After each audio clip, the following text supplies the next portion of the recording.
Allah Subhanahu wa taala menyampaikan kita di dalam waktu yang diperbesarkan oleh Allah Subhanahu wa taala dan waktu yang disebutkan oleh Nabi kita Nabi Muhammad sallallahu alaihi wasallam, iaitu kata Allah Subhanahu wa taala, wal fajr wa layalin ashr, demi waktu fajar dan layalin ashr, dan 10 malam.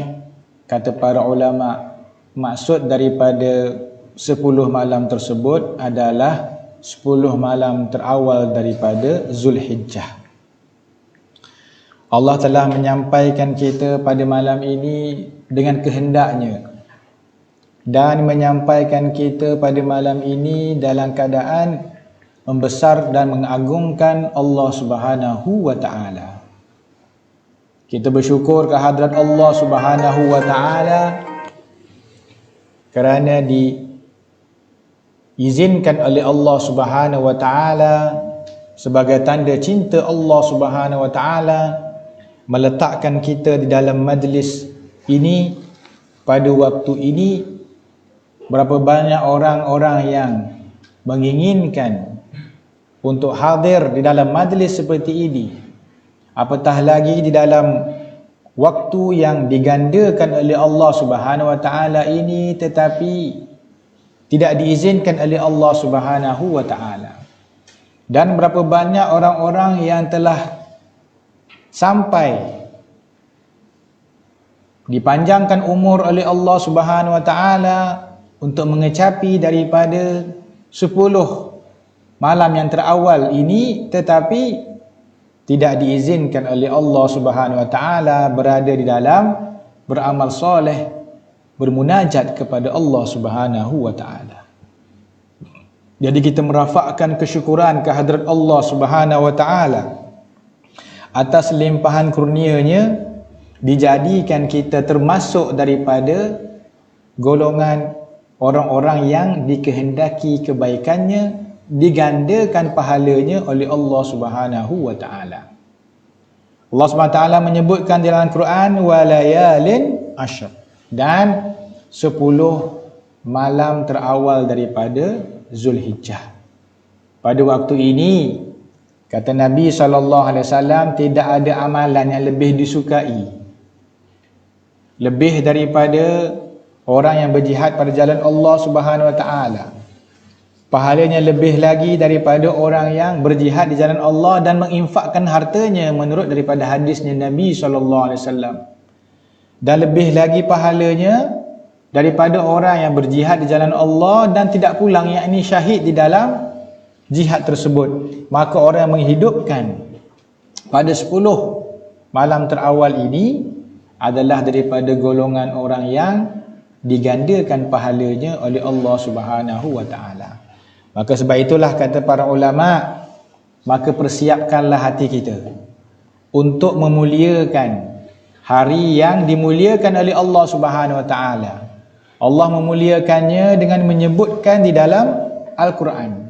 Maka kita memuliakannya adalah dengan memperbanyakkan daripada apa yang diperintahkan oleh Allah Subhanahu wa taala. Sebab itulah kata Nabi SAW, badiru bil a'malis salihat, maka hendaklah kamu bersegera daripada memperbanyakkan daripada amal soleh. Kata para ulama, mengapakah Rasulullah SAW menggunakan perkataan badiru, bersegera? Adalah kerana banyak daripada kita mengetahuinya tetapi melengahkannya.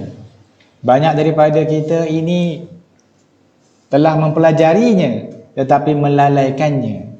Banyak daripada kita ini, maka kata Nabi SAW, untuk mendapatkan kebaikan daripada ilmu yang telah kita pelajari, maka hendaklah kita bersegera. Sebab itu dalam Al-Quran Allah juga menyebutkan wasari'u, dan hendaklah kamu bersegera kepada keampunannya Allah Subhanahu wa ta'ala. Dalam hadis yang lain Nabi menyebutkan di akhir zaman ini manusia itu akan mudah terkeluar daripada jalan yang ditunjukkan oleh Nabi kita, Nabi Muhammad sallallahu alaihi wasallam. Banyaknya orang yang berpagi-pagi dalam keadaan keimanan kepada Allah Subhanahu wa taala, tapi apabila tibanya waktu petang, mereka kufur kepada Allah Subhanahu wa taala. Mereka jauh daripada Allah Subhanahu wa taala. Malahan mereka itu bermusuhan dengan Allah dan menjauhi daripada akhlaknya Nabi sallallahu alaihi wasallam. Rasulullah menyebutkan berpagi-pagi mereka itu dalam keadaan beriman kepada Allah Subhanahu wa taala. Maka kita lihat situasinya pada hari ini membenarkan daripada sabda yang Nabi sallallahu alaihi wasallam, manusia itu dalam keadaan berpagi-pagi dalam keadaan beriman kepada Allah Subhanahu wa taala, tapi apabila dia melangkah saja ataupun dia membuka sahaja hiburan ataupun dia melangkah ke dalam masyarakat, maka dia akan mudah terkeluar daripada jalan yang telah ditunjukkan oleh Nabi sallallahu alaihi wasallam. Maka ada di antara mereka yang membuka daripada auratnya, ada di antara mereka yang melengah-lengahkan daripada solatnya, ada di antara mereka itu yang meninggalkan daripada solatnya. Maka benarlah perkara-perkara ini disebutkan oleh Nabi SAW di akhir zaman, maka begitulah daripada, kecuali kata Nabi SAW, orang yang terselamat daripada perkara-perkara ini, musibah ini adalah orang yang badiru, yang bersegera, yang tidak melengahkan, yang tidak menangguhkan, yang tidak menghadapankan daripada dunia. Maka sebab itulah kata para ulama, yang menjadikan seseorang itu terhalang dengan Allah Subhanahu wa taala adalah kerana kecintaannya kepada dunia. Sebab itulah Rasulullah menyebutkan hubbud dunia, apabila kamu cinta kepada dunia, maka itu adalah punca ra'sul, punca kepada segala kemaksiatan, segala kejahatan, segala perkara yang boleh mengundangkan daripada kemukaannya Allah Subhanahu wa taala bila sudah ada cinta, hub. Jadi kata para ulama, hub, cinta itu adalah tabiat yang Allah letakkan dalam dirinya manusia. Dengan kecintaan itu boleh menjadikan seseorang itu bertambah imannya kepada Allah Subhanahu wa taala. Kata Allah Subhanahu wa taala, asyaddu hubban lillah, dan tanda-tanda orang yang beriman itu adalah sangat cintanya kepada Allah Subhanahu wa taala. Itu tanda orang yang beriman kepada Allah Subhanahu wa taala. Dan tanda orang yang beriman dan cinta kepada Allah, dia akan mendahulukan daripada perintahnya Allah Subhanahu wa taala. Maka sebab itulah orang soleh, mereka itu hidup di atas dunia ini, dan orang-orang lalai juga duduk di atas dunia ini, dan juga orang munafik, mereka juga duduk di atas dunia ini. Anugerah Allah datang juga di atas dunia ini, rahmatnya Allah juga ada di atas dunia ini, kasih sayangnya Allah juga terlimpah di atas dunia ini. Maka yang menjadikan seseorang itu lurus perjalanannya adalah kecintaannya kepada Allah Subhanahu wa taala. Maka kata para ulama, kalau kita hendak melihat bagaimanakah kecintaan kita kepada Allah, lihat bagaimana perintahnya Allah Subhanahu wa taala. Kalau seseorang itu menangguhkan, mendahulukan daripada urusan dunianya, berarti dia lebih membesarkan daripada makhluknya Allah, daripada Allah Subhanahu wa taala. Jadi kunci yang dipegang oleh para ulama, bersegera kepada amal soleh. Amal soleh itu kita tahu. Itulah Imam Ghazali mengatakan, susunlah waktumu dan wiridmu, susun. Bila masa kita nak bekerja, bila masa kita nak beribadah, bila masanya kita nak bermunajat kepada Allah, kita pun sudah tahu tentang kebesarannya 10 terawal daripada Zulhijjah ini. Kita pun mengetahui tentang kelebihannya, dan kita pun telah ditunjukkan tentang caranya, maka ambil bahagian, kata para ulama. Siapkan diri kita, susun kita punya jadual kita, ingatkan kepada keluarga kita, ajak beramai-ramai untuk memperbanyakkan daripada beribadah kepada Allah Subhanahu Wa Taala. Khususnya kita sekarang ni malamnya cuti, malam Sabtu dan malam Ahad, maka penuhi waktu kita ini dengan berzikir kepada Allah Subhanahu Wa Taala. Kita ajak keluarga kita untuk bertadarus, kita mengajak kepada keluarga kita untuk beramai-ramai bertahlil, kerana dalam hadis yang lain Rasulullah menyebutkan apabila masuknya 10 terawal Zulhijjah ini, perbanyakkanlah daripada tahlil, perbanyakkanlah daripada tasbih, perbanyakkanlah daripada bertakbir kepada Allah Subhanahu Wa Taala. Dalam hadis yang lain Rasulullah menyebutkan perbanyakkanlah daripada perbenaran, iaitu dengan memperbanyakkan daripada berzikir hauqalah, iaitu la haula wala quwata illa billahil aliyil azim. Ingatkan kepada keluarga kita, jadikan kita daripada orang-orang yang sebagaimana para ulama, orang-orang soleh, mereka memuliakan Allah Subhanahu Wa Taala. Pada bulan ini Allah memuliakan hambanya, iaitu dengan merekodkan ataupun menyebutkan tentang kebesarannya layal dan ash ini. Maka para ulama mereka memperbesarkan adalah dengan memperbanyakkan daripada berdoa kepada Allah Subhanahu Wa Taala, memperbaiki solat-solat fardunya, mengindahkan dengan memperbanyakkan daripada solat rawatibnya, memanjangkan daripada solat qiyamul lailnya, memperindahkan lidahnya, membasahkan dengan sebaik-baik kalam, iaitu Al-Quran, dengan memperbanyakkan daripada berzikir kepada Allah Subhanahu Wa Taala. Dan pada siang harinya, walaupun Allah menyebutkan layal, walaupun Allah menyebutkan malam, tetapi kemuliaannya juga adalah pada waktu siang. Maka kata para ulama, pada waktu siang apakah lebih afdal? Maka sebagaimana telah disebutkan oleh Ustaz Rahmat tadi, iaitu berpuasa. Berpuasa sepanjang hari, sepanjang 10 hari, sepanjang 9 hari ini, iaitu 1 hingga 9 Zulhijjah. Kalau tidak mampu, ambillah daripada hari-hari utama, iaitu hari Isnin dan Khamis daripada 10 Zulhijjah ini, ataupun paling tidak pun pada hari Arafah, kerana ianya mendapatkan kemuliaan daripada Allah SWT.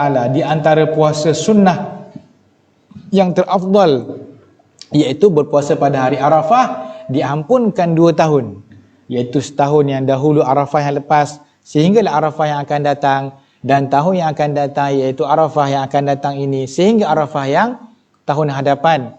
Kata para ulama, seseorang yang diberikan kesempatan, dipermudahkan oleh Allah Subhanahu Wa Taala berpuasa pada hari Arafah, bererti Allah Subhanahu Wa Taala menginginkan kebaikannya pada masa akan datang. Kerana apa? 1 tahun yang akan datang telah mendapatkan keampunan daripada Allah Subhanahu Wa Taala melalui puasa yang afdal, yang hanya berlaku 1 hari saja dalam 1 tahun, iaitu harinya Arafah, dan berbetulan jatuhnya pada hari Khamis. Jadi kalau kita berpuasa pada hari tersebut, kita mendapatkan 2 ganjaran, kelebihan puasa hari Khamis dan kelebihan puasa pada hari Arafah. Dan pada malam tersebut, kata Nabi SAW, siapa yang menghidupkan man ihya lailatai, siapa yang menghidupkan 2 malam, iaitu malam Aidul Fitri dan malam Aidul Adha, maka Allah akan menghidupkan hatinya pada waktu hati-hati manusia itu dimatikan oleh Allah Subhanahu Wa Taala. Kebaikan dan keburukan, kecintaan dan dijauhkan semua adalah daripada miliknya Allah Subhanahu Wa Taala. Qul innal huda hudallah, sungguhnya hidayah itu adalah miliknya Allah Subhanahu Wa Taala. Yahdi man yasha, Allah memberikan hidayah kepada siapa yang dikehendaki oleh Allah Subhanahu Wa Taala. Maka di antara jalannya untuk mendapatkan hidayahnya Allah Subhanahu Wa Taala adalah berdoa memohon daripada Allah Subhanahu Wa Taala. Maka Rasulullah menunjukkan kalau tidak mahu menjadi orang yang rugi, orang yang jauh, iaitu daripada golongan yang dimatikan hatinya oleh Allah Subhanahu Wa Taala, maka jadilah daripada orang yang menghidupkan malam Aidul Fitri dan malam Aidul Adha. Maka pada hari yang mendatang ini, jatuhnya malam Aidul Adha itu adalah jatuhnya pada malam Jumaat. Maka kita mendapatkan dua kemuliaan, iaitu kemuliaannya malam Jumaat dan kemuliaannya malam Aidul Adha, yang mana Rasulullah memberikan jaminan kalau ingin kita ini hatinya dihidupkan oleh Allah Subhanahu Wa Taala sebagaimana hatinya para salafun salih, hatinya orang-orang soleh, hatinya para ulama, hatinya kekasihnya Allah Subhanahu Wa Taala dihidupkan dengan izinnya Allah dan kehendaknya Allah, maka kita turutilah jalan yang ditunjukkan oleh Nabi sallallahu alaihi wasallam, iaitu menghidupkan malam tersebut. Sebagaimana yang dihidupkan oleh para ulama, iaitu dengan bertakbir, iaitu dengan tilawah, iaitu dengan qiyamul lail, iaitu dengan memperbanyakkan daripada berdoa kepada Allah Subhanahu Wa Taala, malam yang diagungkan oleh Allah dan diagungkan oleh Nabi kita Nabi Muhammad sallallahu alaihi wasallam. Jadi jadilah kita dan ajaklah daripada keluarganya kita, peringatkan daripada orang di keliling kita tentang kemuliaannya yang disebutkan oleh Allah Subhanahu Wa Taala. Maka jadilah kita daripada orang yang memuliakan, mengagungkan, memperbesarkan Allah Subhanahu Wa Taala adalah dengan memperbanyakkan daripada amal soleh, khabar gembira daripada Nabi sallallahu alaihi wasallam. Orang yang menghidupkannya akan mendapatkan pahala gandaan daripada Allah Subhanahu Wa Taala dan lebih besar lagi daripada ganjaran orang yang berjihad di jalan Allah Subhanahu Wa Taala. Jadi kita mohon kepada Allah Subhanahu Wa Taala, moga-moga kita akan sentiasa berada di dalam majlis yang menjadikan kita ini dekat kepada Allah Subhanahu Wa Taala. Kita berdoa kepada Allah Subhanahu Wa Taala agar berbaki daripada harinya kita, berbaki daripada hari 10 terawal Zulhijjah ini dalam keadaan orang-orang yang menghidupkannya sebagaimana para ulama menghidupkannya. Jadikan daripada orang yang diangkat kedudukannya oleh Allah Subhanahu Wa Taala. Jadikan daripada orang yang menghidupkan qiyamul lailnya, membasahkan daripada lidahnya, menghidupkan rumahnya dengan adab-adabnya Nabi sallallahu alaihi wasallam, memperbanyakkan daripada akhlaknya Nabi sallallahu alaihi wasallam. Jadikan daripada orang yang sentiasa memperbaiki ibadahnya kepada Allah Subhanahu Wa Taala. Jadikan daripada orang yang sentiasa berzikir kepada Allah Subhanahu Wa Taala. Allah marzuqna mutaba'ati nabina Muhammadin sallallahu alaihi wasallam zahran batin birahmatika rahimin. Allahumma hadina li asaman wal akhlaq lan yas'anta wasrif anna sayyi'ana sayyi'la anta wa sallallahu ala sayyidina Muhammadin wa sallam walhamdulillahi rabbil alamin.